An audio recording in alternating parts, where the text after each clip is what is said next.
ప్రార్థన అది ఒక ధూపం లాగా వెళ్తూనే ఉండాలి. ఆ మందిరములో మొదట్లో కట్టబడిన ఆలయంలో ఆ ధూపము ఆరిపోకుండా ఉన్నట్లు ఒక వ్యక్తిని పెట్టాడంట దేవుడు, ఒక యాజకుడు. అది ఆరిపోకుండా చూసుకోవాలి. అది ఆరిపోతే సరికాదు, అది ఆరిపోతే నీకు ఎంతో ప్రమాదం అని చెప్పాడండి దేవుడు. ఎందుకు? Why did God make it so important?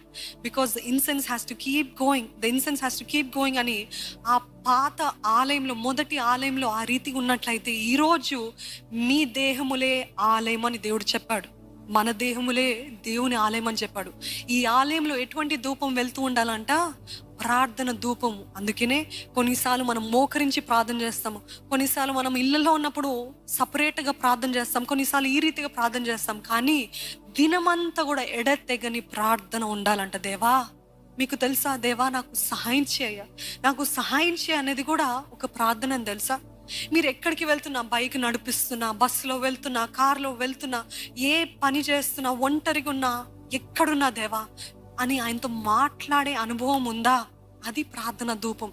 That should never stop, never stop. ఏ పని చేసినా, వంట చేసినా, ఉద్యోగం చేస్తున్నా, ఏ పని చేసినా దేవా సహాయం చేయి. అది కూడా చాలండి, అది కూడా చాలు.